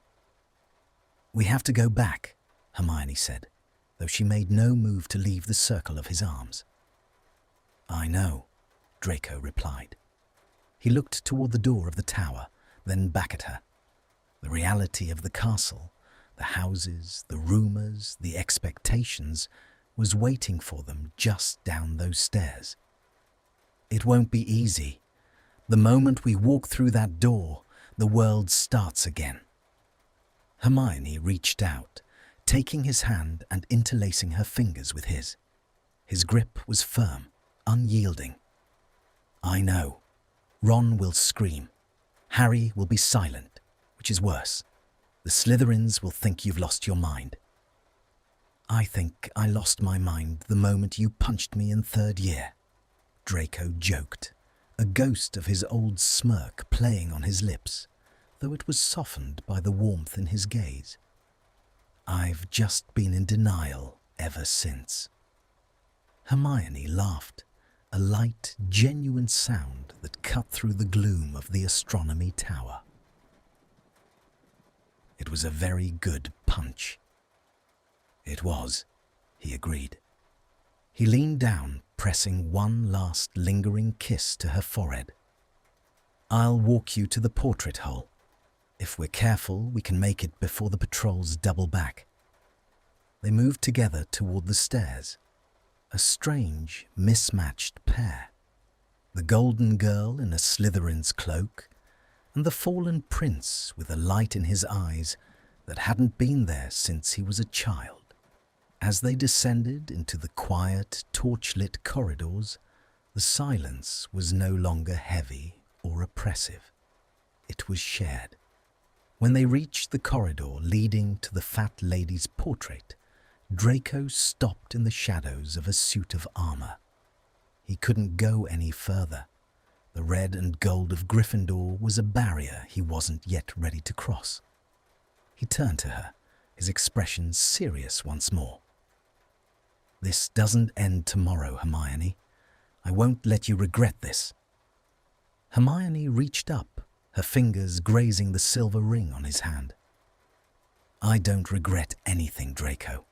Not the party, not the alcove, and certainly not this." She stood on her tiptoes, pressing a soft, lingering kiss to his cheek. "Good night, Draco." "Good night, Hermione," he whispered, watching her until she reached the portrait and whispered the password. As the portrait swung shut, Hermione stood for a moment in the warm, familiar common room. The fire was low, casting long shadows across the empty chairs. She could hear the faint snoring of someone in the boys' dormitory. Everything looked exactly the same as it had when she left for the party a week ago. Yet everything was irrevocably changed. She wrapped the dark, heavy cloak tighter around her, the scent of peppermint a constant reminder of the storm they had survived. She knew the morning would bring questions, conflicts, and perhaps even the end of some friendships. She knew the path ahead was narrow and filled with thorns. But as she climbed the stairs to her bed, her heart felt lighter than it had since before the war. The "I need to know what's next" was no longer a source of anxiety, but a promise. For the first time, Hermione Granger wasn't thinking about the ending of the story. She was simply living in the chapter they had written together in the dark. In the dungeons, Draco Malfoy sat by the green-tinted windows of his own common room, watching the lake water ripple against the glass. He didn't feel like a monster. He didn't feel like a coward. For the first time in his life, he felt like he had something worth fighting for, something that wasn't a name or a legacy. The war was over, the party was finished, and the masks were gone. All that remained was the quiet magic of two broken people finding a way to be whole, one breath and one kiss at a time. The morning light did not feel like a victory. It felt like an intrusion. As Hermione sat at the Gryffindor table, the pale winter sun bleeding through the high windows of the great hall, the warmth of the Astronomy Tower felt like a beautiful, feverish hallucination. Her lips still burned from the ghost of Draco's kiss, and her skin felt sensitized, as if the cold air of the castle was too harsh for someone who had finally been seen in the dark. The silence at her end of the table was deafening. Ron sat 3 seats away, his back turned to her, his shoulders rigid with a silent, simmering fury. Harry was closer, but he was staring into his tea, his expression unreadable, a wall of quiet disappointment that hurt more than any shout. They didn't know the details, but they knew the change. They could smell the storm on her skin and see the strange, haunting light in her eyes that hadn't been there the day before. Across the hall, the Slytherin table was a fortress of emerald and silver. Draco was there, looking as if he hadn't slept at all. His hair was perfectly in place, his robes immaculate, but his eyes were fixed on the tabletop. He looked exactly like the boy she had known for 7 years, cold, distant, and untouchable. But then, for a fraction of a second, his gaze flickered up. Their eyes met across the vast, crowded space. It was a silent collision. In that one look, the internal monologue of doubt vanished. He wasn't regretting it. He was enduring the world just as she was.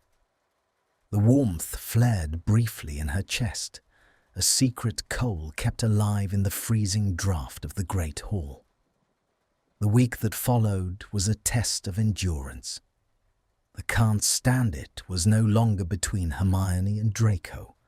It was between them and the rest of Hogwarts. The whispers followed her like a shadow. In the corridors, students would fall silent as she passed, their eyes tracking the Gryffindor lioness who had supposedly been tamed by the snake. The repulsion from her own house was a physical ache. "You're throwing it all away, Hermione," Ginny whispered to her one evening in the dormitory, her voice thick with worry. "Not just your reputation, but your safety. Do you really think he's changed, or is he just using the brightest witch to clean his name?" "He isn't using me, Ginny," Hermione replied, her voice steady despite the trembling in her hands. "He's the only one who doesn't look at me like I'm a trophy to be won. To him, I'm just me." The isolation drove her deeper into the shadows, and it was there, in the quiet corners of the library, that the approach happened again. Draco didn't sit with her. He would pass her in the aisles, his hand brushing against her sleeve for a fleeting moment, or he would leave a small folded piece of parchment hidden inside a book on advanced arithmancy. "The world is loud," one note read, the elegant, sharp handwriting vibrating with tension. "But the dark is still ours. Meet me where the walls remember." She met him in a forgotten classroom on the 3rd floor, a place filled with dusty globes and broken desks. The moment the door clicked shut, the masks fell. Draco pulled her into his arms with a desperation that bordered on pain, his face buried in the crook of her neck. "I can't do this, Hermione," he choked out, his voice a raw vibration. "I can't stand the way they look at you because of me. I see the way Weasley ignores you. I see the girls whispering. I am a plague on your life." "You are not a plague," she argued, pulling back to look into his stormy eyes. "You are my choice. Let them whisper. Let them hate us. They don't know what it's like to be real." The trust between them was a fragile bridge built over a canyon of guilt. Draco reached into his robes and pulled out 2 silver coins. They were galleons, but the gold had been stripped away, leaving them a dull, honest silver. "A Protean charm," he said, handing her one. "I spent the night working on them. If you're ever scared, if the world gets too cold, press your thumb here. I will find you. I don't care where you are. I will find you." Hermione took the coin, the metal warming in her palm. It was a lifeline. It was a promise that she wasn't alone in this self-imposed exile. But as the days ticked closer to the winter holidays, the atmosphere in the castle shifted. The announcement of the Yule Ball, reinstated as a symbol of unity, brought a new level of tension. The school was obsessed with dates and dresses, but for Hermione, it was a looming battlefield. The cold returned when she realized the sacrifice they were about to make. To go to the ball separately was a lie. To go together was a declaration of war. "Harry wants me to go with him," she told Draco during one of their stolen hours. "As friends, to protect the image of the Golden Trio." Draco's jaw tightened, the old arrogant mask flickering for a second. "And will you?" "I don't want to hide anymore, Draco," she said, her voice dropping to a whisper. "I'm tired of the dark. I want to dance with you in the light, even if they burn us for it." Draco looked at her, his expression a mix of awe and terror. He reached out, his fingers tracing the line of her jaw. "They will never forgive you, Hermione. Once you walk across that floor with me, there is no going back." "I don't want to go back," she replied, leaning into his touch. "The past is a graveyard. I want to go forward." The chapter ends with the two of them standing in the dusty classroom, the silver coins glowing faintly in their pockets. The tension is no longer about whether they can stand each other, but whether they can stand against the world. The Yule Ball is no longer a celebration, it is a cliff, and as they look at each other, they realize they are both ready to jump. The feeling of, "I need to know what's next," is heavy in the air. The internal monologue is silenced by the ticking of the clock. The storm is coming, and this time it won't be on the Astronomy Tower. It will be in the heart of the great hall, under 1,000 enchanted candles, where the lion and the snake will finally decide if their love is stronger than their history. The night of the Yule Ball arrived, not with the soft flutter of snowflakes, but with the sharp, jagged edge of a winter frost that seemed to settle deep within the very stones of the castle. The great hall had been transformed into a cathedral of silver and ice, with enchanted frost creeping up the walls and 1,000 candles floating like frozen stars beneath the enchanted ceiling.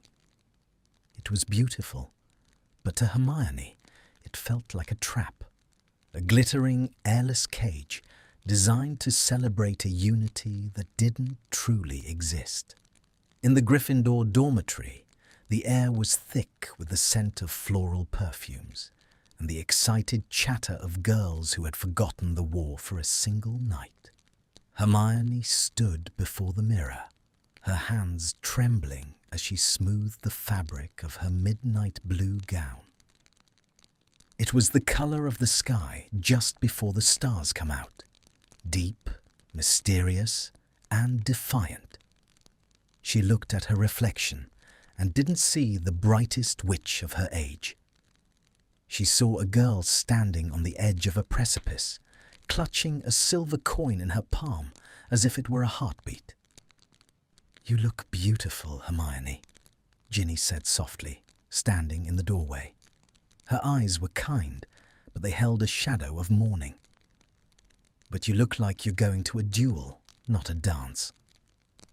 "Perhaps I am," Hermione whispered, her thumb brushing the protean charm on the silver galleon. It was cold against her skin, waiting for the signal.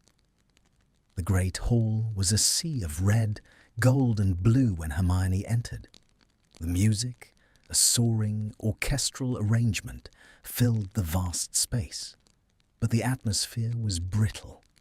She could feel the weight of the Golden Girl title pressing down on her shoulders. Harry was waiting by the punch bowl, looking uncomfortable in his dress robes. When he saw her, he offered a small, tentative smile, a peace offering. "One dance, Hermione?" he asked as she reached him. "For old time's sake?" They moved to the floor as the first waltz began. Harry was a steady, familiar presence, but the cold was still there. Every time they spun, Hermione's eyes instinctively drifted toward the entrance, searching for a flash of silver blonde hair. "He's not here, you know," Harry said quietly, his voice devoid of judgment. "The Slytherins said he's staying in the dungeons. They say he's unwell." Hermione's heart hammered against her ribs. "Liar," she thought. "He's waiting." She waited until the first set of dances ended. She waited until the crowd began to thin toward the edges of the room for refreshments. Then she felt it, a sharp, burning heat in her pocket. The coin was vibrating. "Now," it whispered into her mind. Hermione didn't look at Harry. She didn't look at Ron, who was glaring at her from across the room. She turned toward the massive oak doors of the great hall and walked. Every step felt like a betrayal of the past. Every step felt like a reclaim of her soul. The doors creaked open, and the music from inside became a muffled, distant throb. Draco was standing in the shadows of the entrance hall, leaning against a stone pillar. He was dressed in black from neck to floor, his robes so dark they seemed to swallow the light of the torches. He looked like a ghost of the Malfoy legacy, sharp, aristocratic, and utterly alone. But when he saw her, the mask of indifference shattered. His silver eyes burned with a raw, terrifying intensity. "You came?" he breathed, his voice a jagged rasp in the quiet hall. "I told you I was tired of the dark, Draco," she said, her voice steady. She reached out and took his hand. His fingers were freezing, but the moment they locked with hers, a spark of electric heat snapped between them. "They will hate you for this," he warned, his grip tightening as if he were trying to push her away and pull her closer at the same time. "The moment we walk through those doors, the hero dies. You'll just be the girl who chose the monster." "Then let the hero die," Hermione replied. "I'd rather be a girl who is loved than a statue they worship." She led him toward the doors. Draco hesitated for a heartbeat, his jaw clenching so hard it feathered. Then he straightened his shoulders, masked his face in a layer of cold, pure-blood ice, and stepped into the light with her. The silence that followed their entrance was more violent than any scream. It started at the edges of the room and rippled inward, a wave of absolute suffocating shock. The music continued, but the dancers slowed to a halt. The whispers were no longer whispers. They were a hissing, collective gasp that filled the frozen air. The golden girl was holding the hand of the Death Eater. The lion was walking with the snake. The repulsion was a physical wall. Hermione could feel the heat of the glares, the stinging barbs of the judgment. She saw Ron's face turn a violent, mottled red. She saw the professors go rigid at the high table. But Draco didn't let go.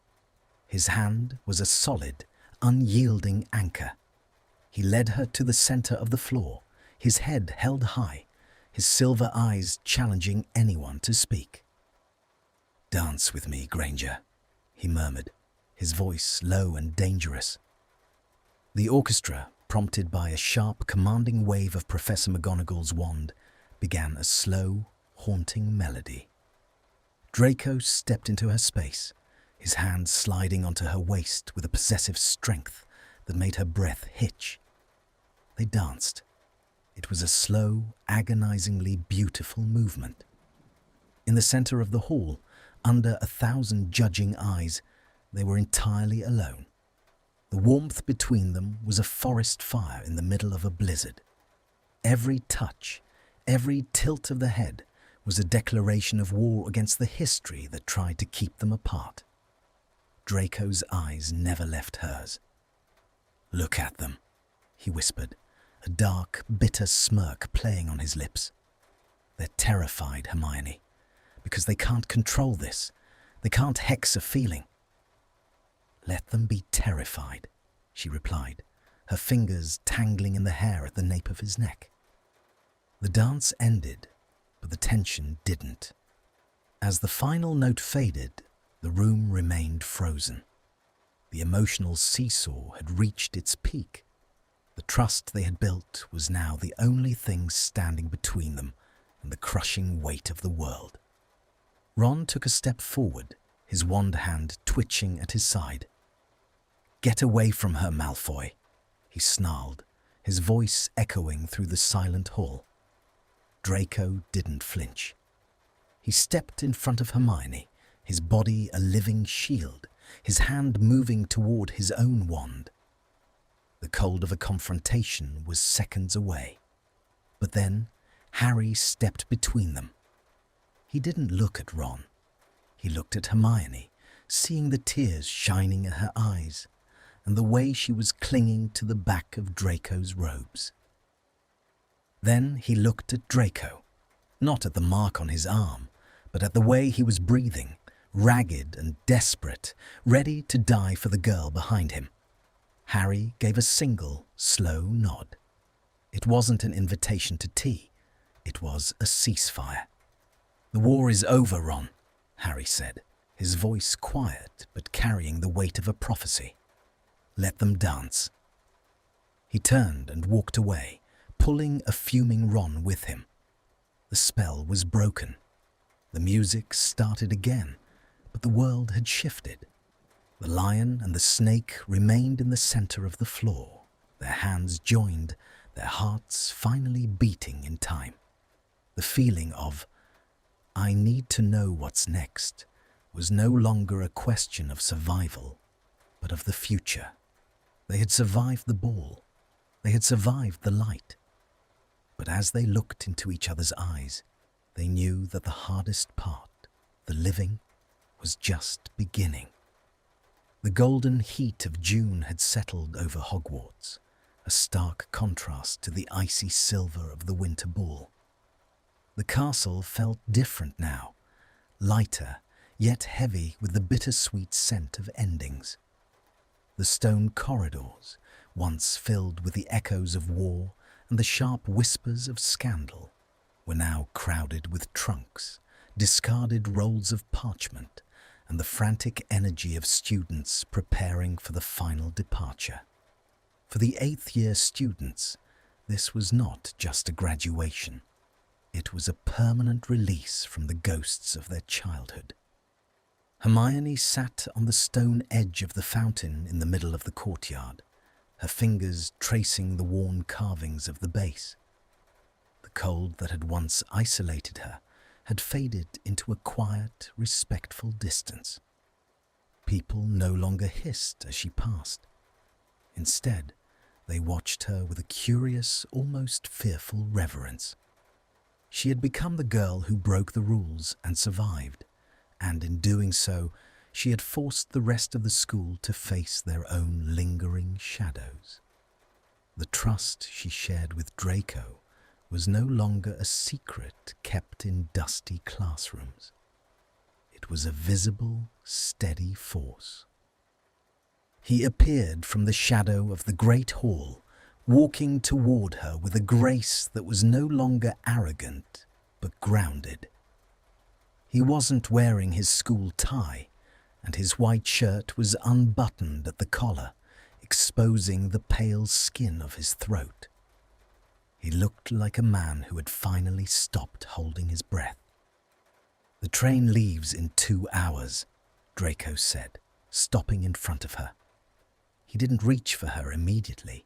He simply stood in her space, his silver eyes searching hers. "Potter and Weasley are already at the station.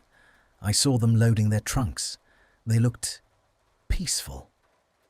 "It's a new world for all of us, Draco," Hermione said, standing up. The approach was natural now, a gravitational pull.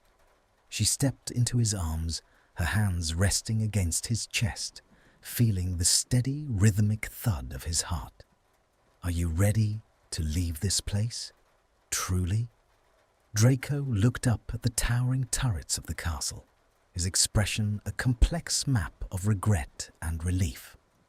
"This castle has been my home, my prison, and my battlefield.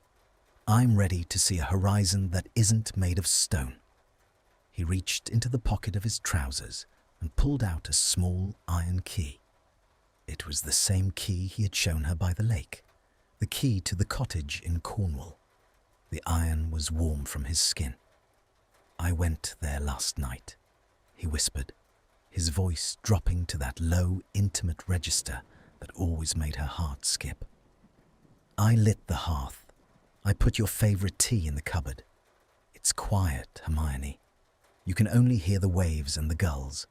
There are no ghosts there. Only us." The warmth of his words washed over her, more intoxicating than any potion. This was the final resolution of their long, painful journey. They weren't just escaping, they were building. "Then let's go home," she breathed. The walk to the Hogsmeade station was a slow procession through the crushed grass and the hum of summer insects. The scarlet steam engines sat huffing on the tracks, a vibrant splash of colour against the green hills. The platform was a chaos of red and gold scarves and silver and green banners, but the lines were no longer as sharp as they once were. Hermione found Harry and Ron standing near the end of the platform. The tension that had nearly destroyed their friendship during the winter had settled into a fragile, precious truce. Ron looked at Draco, his eyes narrowing for a moment before he let out a long, heavy sigh. He didn't offer a hand, but he gave a small, jerky nod of his head. "Take care of her, Malfoy," Ron said, his voice gruff. "Or I'll find you. I don't care how many charms you put on that house." "I'll be counting on it, Weasley," Draco replied, his voice devoid of its old sneer. It was a moment of mutual recognition. Two men who had both been ruined by the same war, now trying to find a way to live in the peace. Harry stepped forward and pulled Hermione into a long, silent hug. He smelled of broomstick wax and the outdoors. When he pulled back, he looked at Draco and then back at her. "Be happy, Hermione. You've earned it more than any of us." As the whistle blew, a long, mournful sound that signaled the end of their era, Hermione and Draco boarded the train. They didn't find a compartment with their respective houses. They found a small, empty one at the very back of the train. As the engine lurched forward, pulling away from the station and the castle that had defined their lives, Draco didn't look back. He sat down and pulled Hermione onto his lap, his arms wrapping around her like a shield. The warmth was absolute. "I need to know what's next," Hermione whispered, her forehead resting against his. Draco smiled, a real, unguarded smile that transformed his face. He leaned in, his lips brushing hers in a kiss that tasted of the sea, of summer, and of a future they had fought for with every breath. "What's next?" he murmured against her mouth. "Is the rest of our lives. No masks, no war, just the light." The "I need to know what's next" was finally answered. The story that had begun with a drunk, broken girl and a cold, guilty boy had ended in a sanctuary by the sea. The emotional seesaw had stopped. As the green hills of Scotland blurred past the window, moving toward the blue cliffs of Cornwall, Hermione Granger finally closed her eyes, listening to the steady, honest heartbeat of the man who had been her enemy, then her shadow, and finally her home. Hello everyone, thank you for staying with me until the end of this story. Writing about Draco and Hermione is always special. For me, this is not just a story about magic, it is a story about two broken people. We often think that we must be perfect. We think we must be strong every day. Hermione felt this pressure. Draco felt the weight of his past. But in the dark corners of the castle, they found something real. They found that it is okay to be weak. It is okay to be afraid. The biggest magic in the world is not a wand. It is a moment when someone look at your scars and say, "I see you, and I stay with you." I hope this story reminded you of the one thing. Love is a choice. Every day we choose to hate or to understand. Draco and Hermione choose to understand. Thank you for listening. Thank you for feeling this emotion with me. Believe in love. Believe in second chances.